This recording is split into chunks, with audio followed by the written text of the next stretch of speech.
Right, మాట్లాడదాం. నమస్తే అండి రాఘవేంద్ర గారు.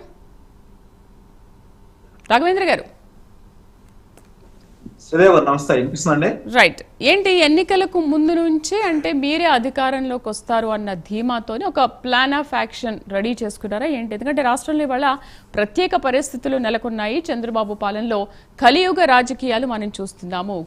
కూటమి పాలనలో న్యాయం ధర్మం ఎక్కడా కనిపించడం లేదని జగన్మోహన్ రెడ్డి మాట్లాడారు. ఇందాక రామారావు కూడా అదే మాట్లాడారు. అసలు ఎక్కడా న్యాయం అనేది కనిపించట్లేదు, మొత్తం అన్యాయం జరుగుతోంది. శ్రీదేవ్ గారు, ముందుగా మీకు అదేవిధంగా ప్యానెల్లో ఉన్నటువంటి సభ్యులకు, ప్రైమ్ లైన్ వీక్షకులందరూ కూడా గుడ్ ఈవినింగ్. ఈరోజు వైసీపీ వాళ్ళ ప్రవర్తన, వాళ్ళ యొక్క మాటలు, వాళ్ళ యొక్క ఆలోచన చూస్తా ఉంటే దెయ్యాలు వేదాలు ఒలిస్తున్నట్టు వాళ్ళ ప్రతి ఒక్క మాట కూడా ఒక మేకపోతు గాంభీర్యాన్ని ప్రదర్శిస్తున్నటువంటి పరిస్థితి చాలా క్లియర్ గా మనకు అర్థమవుతున్నటువంటి పరిస్థితి. ఇప్పుడు రామారావు గారు పచ్చి అబద్ధాలు మాట్లాడారు ఒక స్టూడియోలో కూర్చొని.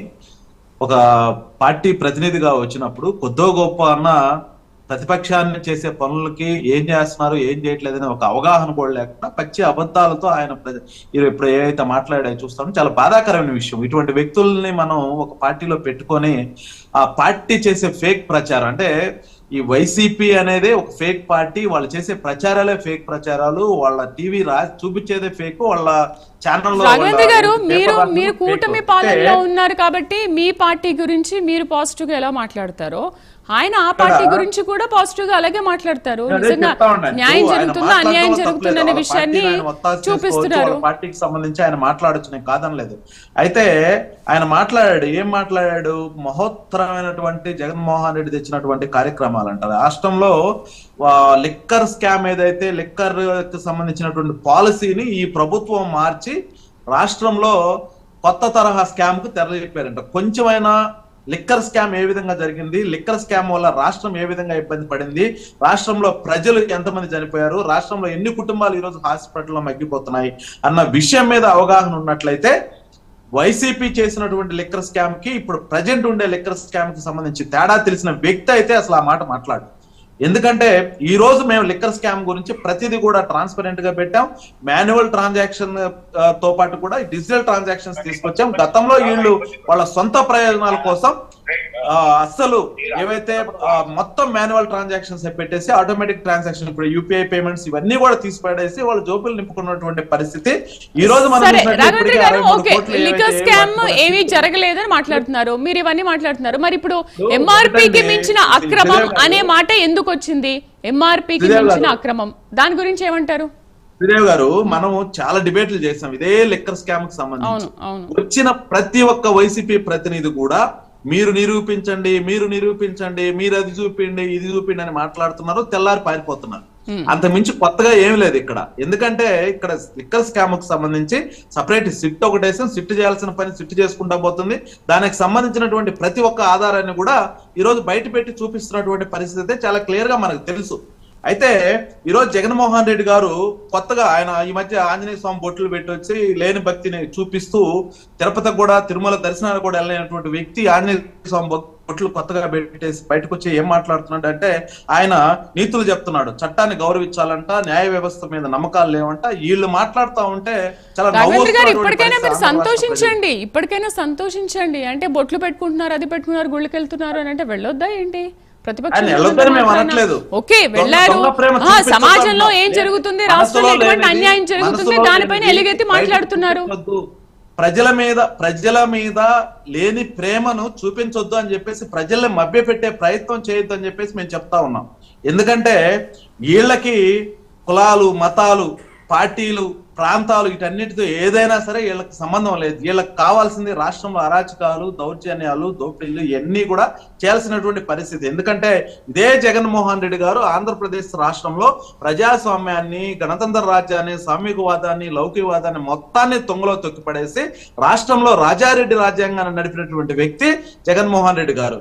ఇప్పుడు ఆయన మాట్లాడుతున్నాడు, పల్నాడులో హత్యలు చేపించారంట, పల్నాడులో ఎక్కడో దాడులు జరిగాయంట, లేకపోతే అక్రమంగా ఏమైనా కేసులు ఇచ్చేసారంట. నేను చెప్తా, అదే పల్నాడు జిల్లాలో దాదాపు 34 బీసీ కుటుంబాలని పట్టను పెట్టుకున్నటువంటి పరిస్థితి జగన్మోహన్ రెడ్డి. తోట చంద్రయ్య గారిని నడి రోడ్లో నరికి చంపినటువంటి పరిస్థితి కూడా ఒకసారి ఆయన గుర్తు చేసుకోవాలి. అదే ఏదైతే బాపట్ల జిల్లాలో అమర్నాథ్ గౌడ్ అనేటువంటి బీసీ సామాజిక వర్గానికి చెందిన చిన్న బిడ్డ 10వ తరగతి అబ్బాయిని నోట్లో గుడ్డలు కుక్కి పెట్రోల్ పోసి తగలబెట్టినటువంటి పరిస్థితి జగన్మోహన్ రెడ్డి గవర్నమెంట్ లో జరిగిన విషయాన్ని ఈ రోజు నేను రామారావు గారికి గుర్తు చేస్తాను. అదే ఎస్సీ సామాజిక వర్గం ఎవరైతే సుధాకర్ గారి పరిస్థితి కూడా మనం చూసాం. ఇటువంటివన్నీ కూడా ఈ రోజు వీళ్ళు కొత్తగా వచ్చేసి వీళ్ళ ఏదో జరిగిపోతున్నట్టు వీళ్ళు మాట్లాడుతూ ఉంటే చాలా బాధాకరమైన విషయం. ఎందుకంటే ఈ రోజు ఆంధ్రప్రదేశ్ రాష్ట్రంలో ఎన్డీఏ ప్రభుత్వము, ఎన్డీఏ కూటమి, ఇటు చంద్రబాబు నాయుడు గారు కానీ, పవన్ కళ్యాణ్ గారు కానివ్వండి, లోకేష్ బాబు గారు కానివ్వండి, బీజేపీ యొక్క అండదండలతో ఈ రోజు రాష్ట్రాన్ని అభివృద్ధి పదంలో, అదేవిధంగా ప్రజలకు సంక్షేమం అందించే దిశగా ఈ రోజు ప్రభుత్వం ముందుకెళ్తున్న విషయాన్ని వీళ్ళు జీర్ణించుకోలేకపోతా ఉన్నారు. ప్రజలు ఎన్డీఏ కూటమికి పెద్దపీఠం పడతా ఉంటే వీళ్ళు చూసుకోలేని పరిస్థితి, ఓర్చుకోలేనటువంటి పరిస్థితిలో ఉన్న విషయాన్ని అయితే క్లియర్ గా మనకు అర్థమవుతుంది. ఎందుకంటే చంద్రబాబు నాయుడు గారు ఆయన ముఖ్యమంత్రిగా ప్రమాణ స్వీకారం చేసిన మొట్టమొదటి రోజు 5 సంతకాలు చేశారండి. మెగా డిఎస్సి ఇస్తామని చెప్పాం. మెగా డిఎస్సి 16,437 మందితో మెగా డిఎస్సి వేసాం. దానికి ఎగ్జామ్స్ జరిగాయి, కౌన్సిలింగ్ జరిగాయి. రేపో మాపు వాళ్ళు కూడా రిక్రూట్ అయిపోతా ఉన్నారు. అదే విధంగా ల్యాండ్ టైటిలింగ్ యాక్ట్, ప్రజల యొక్క ఆస్తుల్ని అక్రమంగా దోచుకోవడానికి ఏదైతే ల్యాండ్ టైటిలింగ్ యాక్ట్ ఇచ్చారో దాన్ని రద్దు చేసాం. అది 2వ సంతకం. 3వ సంతకం పెన్షన్స్ ఏవైతే మేము 3,000 నుంచి 4,000 చేస్తామని పెంపుదల ఇచ్చామో దానిని ఇంప్లిమెంట్ చేశాం. అన్నా క్యాంటీన్లో జగన్మోహన్ రెడ్డి గారు గతంలో పేద ప్రజలు 5 రూపాయలకి ఎక్కడైతే భోజనాలు చేస్తున్నారో అటువంటి పేద ప్రజల కడుపు కొట్టి అన్నా క్యాంటీన్లు పూర్తిగా మూసేస్తే ఈ రోజు దాదాపు 250 పైచులుగా అన్నా క్యాంటీన్లు మేము ఈ రోజు పునరుద్ధరించినటువంటి పరిస్థితి. అదే విధంగా స్కిల్ సెన్సెస్ చేస్తున్నాం. రాష్ట్రానికి పెట్టుబడులు, పరిశ్రమలు తీసుకొచ్చి స్కిల్ నైపుణ్యత రాష్ట్రంలో పెంచేసి రాష్ట్రంలో ఉండే నిరుద్యోగ యువతకి ఉద్యోగ అవకాశాలు కల్పించడం కోసం ఈ రోజు ఏవైతే స్కిల్స్ సెన్సెస్ చేసాం అంటే చంద్రబాబు నాయుడు గారు ముఖ్యమంత్రిగా అయిన తర్వాత మొట్టమొదటి ఏవైతే అదే రోజు సంతకాలు చేశాడో ఈ 5 కూడా ఇంప్లిమెంట్ చేశాం. తర్వాత సూపర్ 6 గురించి ఆయన ఇందాక మాట్లాడాడు. దీపం 2 పథకం, దీపం 2 పథకం ఈ రోజు మన ఆగస్టు 2వ తేదీ నుంచి 3వ విడత ఏవైతే గ్యాస్ సిలిండర్లు దాదాపు 93,000 పైగా, 93 లక్షల మంది పైగా ఈ రోజు వాళ్ళ యొక్క డోర్ డెలివరీ చేస్తున్నటువంటి పరిస్థితి. దీపం పథకం ద్వారా తల్లికి వందనం. మీరు గతంలో ఈయన ఏం చెప్పాడు, ఎంతమంది పిల్లలు ఉంటే అంతమందికి ఇస్తా అని చెప్పి సాక్షాత్తు జగన్మోహన్ రెడ్డి గారు కానివ్వండి, ఆయన సత్యమణి గారు కానివ్వండి హామీ ఇచ్చినటువంటి పరిస్థితి తుంగలో దొక్కి ఆ రోజు ఎవరైనా ఒక్క బిడ్డకే ఇచ్చుకోండి, ఒక బిడ్డను చదువు మానుకోండి అని చెప్పి జగన్మోహన్ రెడ్డి గారు చెప్తే ఈ రోజు మేము దాదాపు 67 లక్షల మంది పైగా కుటుంబాలకి, పిల్లలకి ఈ రోజు తల్లికి వందనం ఇస్తున్నాం. అదే విధంగా నిన్న అన్నదాత సుఖీభావ వేసాం. దాదాపు 47 లక్షల మంది పైగా రైతులకు అన్నదాత సుఖీభావ వేసాం. ఇంకా మహిళలకి రేపు ఆగస్టు 15 నుంచి ఏదైతే ఉచిత బస్సు ఇస్తా ఉన్నాం. అదే విధంగా నిరుద్యోగుల కోసం మేము ఏదైతే మేము చెప్పాము, ఏదైతే 20 లక్షల ఉద్యోగాలు ఆంధ్రప్రదేశ్ రాష్ట్రంలో 5 సంవత్సరాలు ఒక్క నిమిషం అండి కల్పిస్తామన్నామో దానిలో భాగంగా ఆయన ఇందాక మాట్లాడుతున్నాడు. తప్పుదావ ఎట్లా పట్టిస్తారంటే సంవత్సరానికి 4 లక్షలు కల్పిస్తారు. సంవత్సరానికి విషయం మేము మాట్లాడాల. మా 5 సంవత్సరాల పాలనలో 20 లక్షల ఉద్యోగ కల్పన తీసుకా ఈ ప్రభుత్వం ముందుకెళ్తుంది, దానికి కట్టుబడి ఉంది. ఈ రోజు కూడా మెగా డిఎస్సి ఇచ్చాం, పోలీస్ రిక్రూట్మెంట్ చేశాం. అదేవిధంగా రాష్ట్రానికి ఎన్నో పరిశ్రమలు తీసుకొచ్చేసి వాటిని ల్యాండ్ చేసే పనిలో ఉన్నాం. దాదాపు 9 లక్షల పైగా, కోట్ల పైగా ఈ రోజు పెట్టుబడులు వచ్చి అందరూ ఉద్యోగాలు కూడా 5 లక్షలు, ఈ 5 సంవత్సరాలు 20 లక్షల మందికి చూపిస్తాం.